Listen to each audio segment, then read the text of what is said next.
Hey, this is Jill Ciminillo with Pickup Truck Plus SUV Talk, and I'm at the 2023 Midwest Automotive Media Association Spring Rally, which means I get to do comparison videos because I have a lot of vehicles to drive. So, in this video, what I'm going to do is I'm going to compare the Alfa Romeo Tonale to the Dodge Hornet. They're built on the same platform, but as you can see, and as you will see, they are very, very different vehicles intended for very different customers.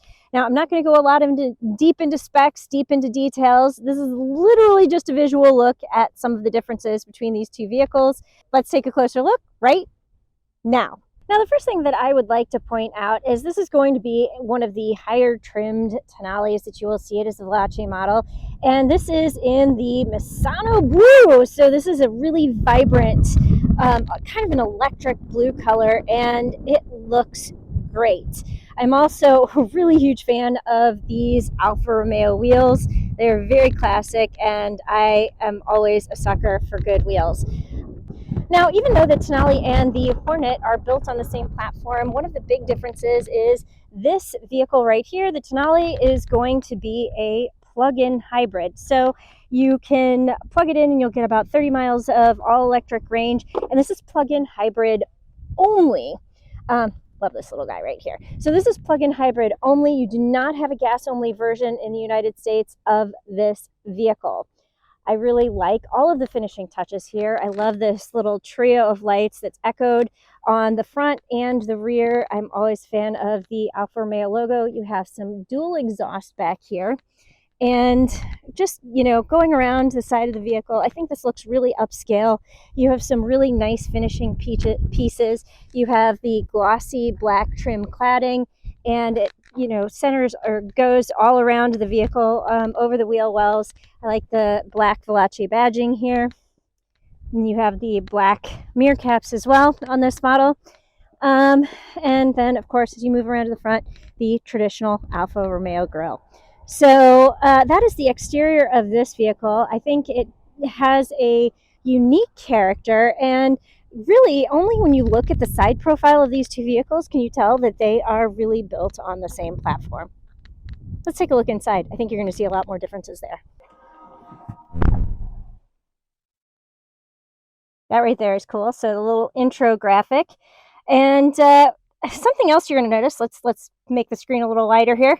Do you see where the start button is? Yeah? Alfa Romeo has always put the start button on the steering wheel, and I think that is unique and interesting, and I like it. Now, this vehicle is going to be a higher trimmed vehicle, and so the as-tested price is about $57,000. The base price for the Veloce is $47,000, but lots of options here, so you are looking at $57,000. You've got some sports seats going on with some nice leather, some really excellent stitching accents. You've got the Alfa Romeo badge on the headrest. You've got the stitching accents and the nice leather that filters into the back seat. And then you have some nice trimming pieces on the dash. The one thing that you don't see anywhere in this vehicle, and I have to say thank you, is you don't see any black lacquer.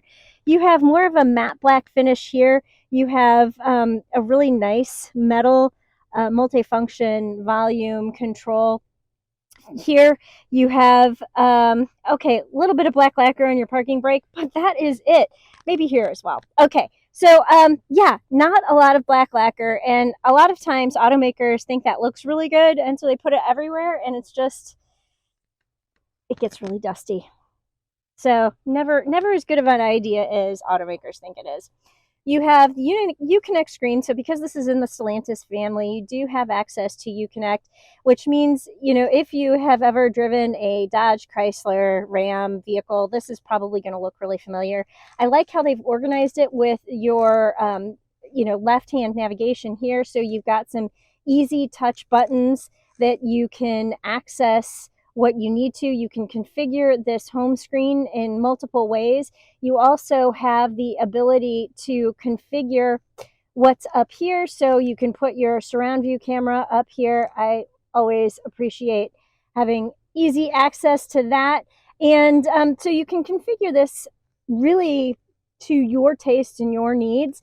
And then you have easy touch to your, yeah, I'm gonna do that because that's what I do.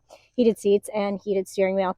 And when we look at the Dodge Hornet, this is gonna look pretty similar. Now you do have a full digital display back here. And in order to adjust that, you've got this button right here where you can kind of change what your gauge cluster looks like. And I like the fact that that's a little bit configurable. You know what else I really like about this is the fact that this isn't just a straight rectangle. You actually have some curves here. And I like the shape of this this unit right here as well. I don't know. I think this looks really good. I think this is an attractive package. There's a lot of attention to detail here. And, you know, right down to the fact that these paddles, they are not attached to the steering wheel. They are attached to the steering column. And can you hear that? That's metal. So not, you know, some chintzy plastic pieces. You've got a lot of just really nice upscale feeling to the touch points. And, you know, on a vehicle like this, that's really what you want. So a lot of upscale features, a lot of nice finishing touches. And I will point out, because this is an Alfa Romeo, you do have the DNA drive system. And I've been having fun with the dynamic mode. And that really just tightens up everything, the suspension, the steering, the throttle response. And it just, I don't know if you heard the engine click on as well. It really upped the engine game as well. So, all right, you know what? I've got it in park. We're going to step into the back seat really quick and just take a quick look at what's going on here. Yeah, and that engine sound. Okay, sorry, digressive. Going on into the back seat, you do have air vents and you have USB-C and USB-A charge port, but you don't have any heated seats or anything like that. I'm not sure if it's an option. But yeah, this is the Alfa Romeo Tonale. Now we will take a look at the Dodge Hornet. All right, I've now managed to snag a Dodge Hornet, and this is a GT version, which means it is gas only. And the blue is very similar, but they're calling this a Blue Bayou, and that's BLU, Bayou. So let's take a look. So one of the benefits, or I don't know, maybe we'll say unique options on the Dodge Hornet is going to be the fact that it does offer a gas-only powertrain. But in addition to that, it also has the plug-in hybrid. So you get a little bit more choice depending on what you want in terms of powertrain. And I will say this vehicle right here has a base price of $35,000, but it is as tested at about $41,000, so it's certainly slightly less than the Alfa Romeo. However, I was looking at a sticker sheet for the RT, which is the plug-in hybrid model, and that was coming in at about $53,000, which is certainly more in the price range of the Alfa Romeo. So certainly a different front fascia here. So you've noticed the mail slot that you've got on the grille. You have the different lighting signature. I love the LED daytime running lights there. I just think that looks really cool. And obviously you've got the Dodge emblem. As you come around the side, you've got this new Dodge Hornet logo, which just, I don't know, I think Dodge designers and the Stellantis designers do a really good job with logos.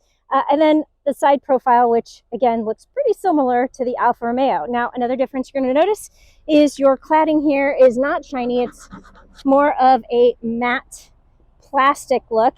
And your wheels, while they look really good, they're not Alfa Romeo wheels. Coming around to the back, the taillight structure is certainly different. And then you have the light bar that goes all the way across, and you can't see it right now, but this lights up with the Dodge logo, and it looks really good. So let's pop inside and take a look. So while you will certainly notice some similarities to the Alfa Romeo, there are some pretty big differences here. So this casing is certainly different, and you have your different logo and badging on the steering wheel.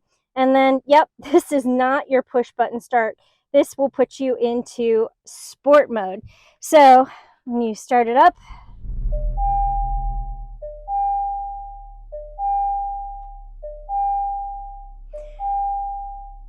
When you come over to the screen, yeah, this looks pretty similar to what we saw in the Alfa Romeo because it is the Stellantis Uconnect system, and this is touchable, configurable, and I do not know why people do not put this surround view camera up here in the top menu, because I would use this all the time. But yeah, you can configure that how you want, and I like that. And again, very similar to the Alfa Romeo. Now, your finishing touches in here are going to be nice. They're going to be nice. So you've got, you know, some soft surfaces here, some nice stitching, but this is a little bit more plasticky, and you know, definitely not as upscale in terms of finishing touches as what you saw on the Alfa Romeo. You've got your charging there. You do still have this multifunction key here, and you know, nice accents on the dash, just not as nice. And so again, this is all going to be personal preference in terms of what you like and what you want to see in your vehicle. This is a little bit more plain in my book, but still really nice. Let's hop into the back seat and check that out.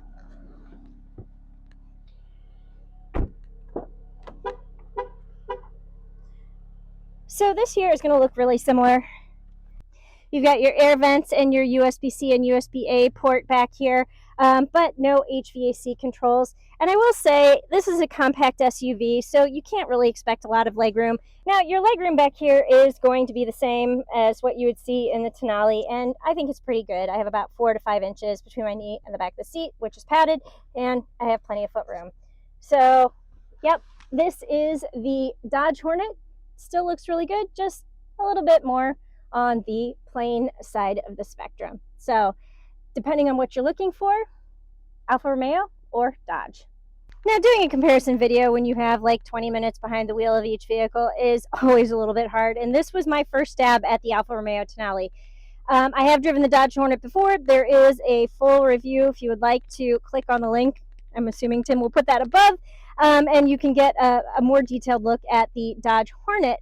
But just a couple of quick comparisons in terms of ride and handling, fit and finish, and all that stuff. The Alfa Romeo is obviously going to be a lot more upscale, and it has a higher price tag to reflect that. I think it looks really good, and yeah, that's probably more my cup of tea than the Dodge Hornet, but the Dodge Hornet is also really nice. And one of the huge benefits of this vehicle is the fact that you have the gasoline powertrain, which I also really like. I think Dodge has done a great job with the gasoline-only powertrain. But obviously with the Alfa Romeo, you've got the plug-in hybrid, and they have a little bit of a tighter tuning and suspension and a little bit extra sportiness going on that is a little bit more refined than what you will find in the Dodge. They're both great vehicles, and I think they're both going to be in the ballpark of each other in terms of pricing. So it just depends on the flavor of vehicle that you want and the kind of amenities and the kind of details and the kind of finishing touches that you are looking for. If you were asking me, I like both vehicles. I do. I like them both. But I think I'd fall on the side of Alfa Romeo. So what do you think? What would be your cup of tea in terms of Dodge Hornet versus Alfa Romeo Tonale? Comment below. Let me know what you think. And I'm hoping I will get a Tonale soon so I can do a full review. But that is all I have for you right now on these two vehicles. So thanks for watching. Be sure to check us out on the web at pickuptrucktalk.com, and I will see you down the road.